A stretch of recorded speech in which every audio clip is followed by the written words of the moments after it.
All right, sports fans, how's everybody out there doing? William Martin coming at you one more time here on YouTube with another edition of the 300 Pounds of Sports Knowledge Podcast. It's been somewhat of a quiet offseason for the Dallas Cowboys in regards to their lack of transactions, which is mainly due to the fact that they've been up against it in regards to their salary cap restraints.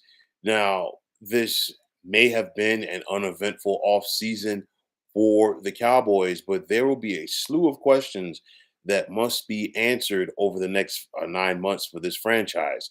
Now, quarterback Dak Prescott is set to be a free agent after the season, while there are looming contract questions for both Pro Bowl wide receiver CeeDee Lamb and outside linebacker Micah Parsons. Now, Dallas should have some cap space following the 2024 season, and they're going to need it in order to re-sign all of these key cogs. But will the Cowboys be able to get it done? Now, you know that Dak is looking for money. Okay, plain and simple. There's no ifs, ands, or buts about it. He definitely wants to be in that upper echelon of quarterbacks as far as compensation. And I'm going to touch on that more in a moment. Now, we just saw Dallas exercise their rookie option for one CeeDee Lamb, but he has been a no-show at OTA so far as he is seeking a contract extension. And seeing wide receivers recently like Jalen Waddle of the Miami Dolphins and Justin Jefferson get lucrative deals this offseason, I guarantee you has definitely caught the eye of CD Lamb and his representatives. Now, Dallas does have a club option on Parsons for 2025, which theoretically gives them some more time to work out a deal.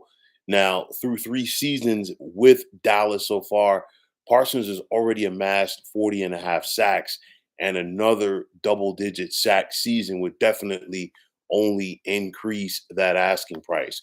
Now, one question for me: what is the likelihood of the Cowboys being able to sign all three players? I'll tell you like this: it's a possibility. Will it get done? I'm not sure. In most senses, you would say, first things first, you have to take care of your quarterback. It is the most important position on the field, which it truly is. But you go back to the last round of negotiations between the Dallas Cowboys and Dak Prescott. It came down to the 11th hour before that deal got done. And for me, it's one of those where I feel like Jerry Jones had to be convinced to go out there and give Dak his money. And for me, the quarterback position is always a little bit more unique and a little bit different from everybody else on the football team. And with that said, when the front office has to be convinced and it takes that long to get a deal done with a quarterback, then guess what? He's not your guy. You're not hearing that, for Patrick Mahomes. You're not hearing that for a Joe Burrow, and guys of that nature.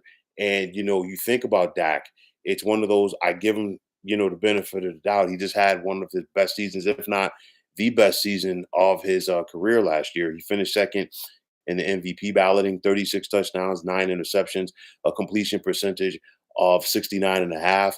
But it's one of those where it's empty calorie Dak from the standpoint that he'll beat up and put up the stats against bad teams. But when he faces the upper echelon teams in the NFL, he's going to come up short. Okay. Then you look at CD Lamb, and CD Lamb's production has gone up every single year since he's been in the National Football League. Just look at 2022, 107 receptions for more than 1,300 yards. Okay, 9 touchdowns.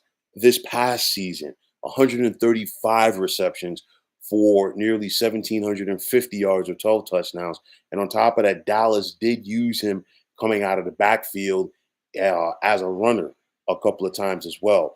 And make no mistake about it, I talked about this the other day when we saw Justin Jefferson get his extension. CD is in that conversation as far as being one of the better, if not the best receiver in the National Football League. And then there's Micah Parsons. You have yourselves, if you're the Cowboys, a quality edge rusher. And quality edge rushers, okay, don't come down the pike that often. You need guys who are going to go out there and put pressure on the quarterback. For me, it's one of those. Clearly, I'm not Jerry Jones. Clearly, I don't work for the Dallas Cowboys, but I feel like Dak Prescott in this situation is the most expendable because for me, it's one of those where, okay, the Dallas Cowboys are probably going to go out there and pay Dak, right? But what is Dak going to do for them? Dak is not going to be a guy that's going to put this team on his back and carry them to a deep playoff run, if not a Super Bowl appearance. He's not that guy. You look at it, you pay guys like that when they're at the top or near the top of their respective positions, and they can be difference makers. Dak is not a difference maker as far as quarterbacks go.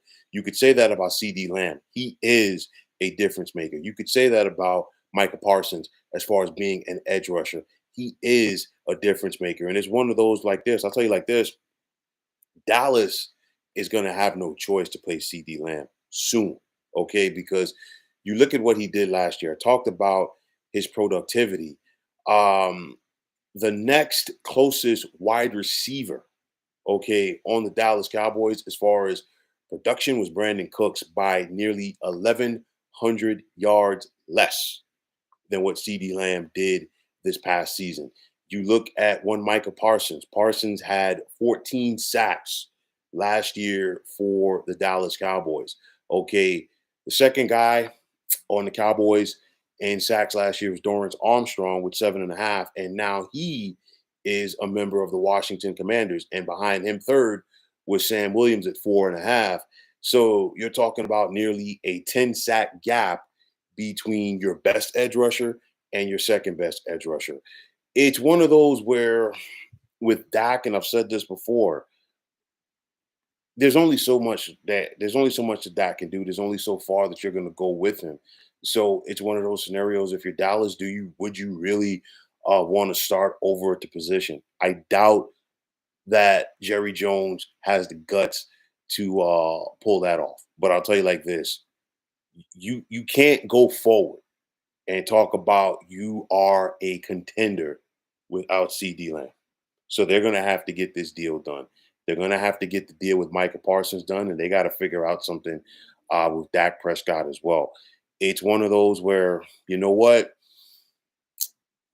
This was not a good offseason for the Dallas Cowboys, aside from the standpoint that they didn't go out there and really have the ability to sign people due to the salary cap restraints. And then on top of that, they did not have a good draft. And you look at this roster right now heading into training camp, it's one of those where it's very top heavy. Dallas doesn't have the depth like they have had in years past. And if you're Jerry Jones, you got to try to figure out this CD Lamb situation before it gets hurt or worse. He's not showing up at OTAs. It's not a big deal.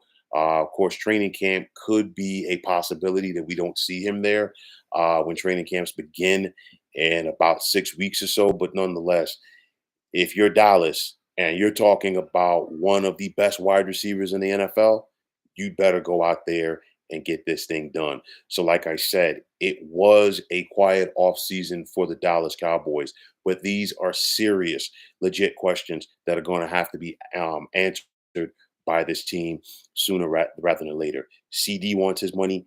Dak wants his money. Micah wants his money. It's one of those where if you're Dallas, who do you view as most important? That's what it's going to come down to. There's going to be money doled out to somebody, but who gets it first, who gets the most, and who is the happiest? Only time will tell. But folks, that is going to wrap it up. And as always, I want to take this time out to thank all of you for tuning into the 300 Pounds of Sports Knowledge podcast here on YouTube. I want to take this time out to thank all of you fine folks out there for tuning in. And if you haven't already, please feel free to subscribe to this channel. Now, if you're on the X, formerly known as Twitter, please feel free to follow me at 300 Pounds of Sports. And like I always say, if you follow me, it will be my pleasure to follow you right back. There's also the sports discussion group on Facebook at the Sports Depot 365. Now you can check it out. Drop a line and be a part of one of the better sports debating sites going on social media. So, once again, fine folks, my name is William Martin, and I am signing off.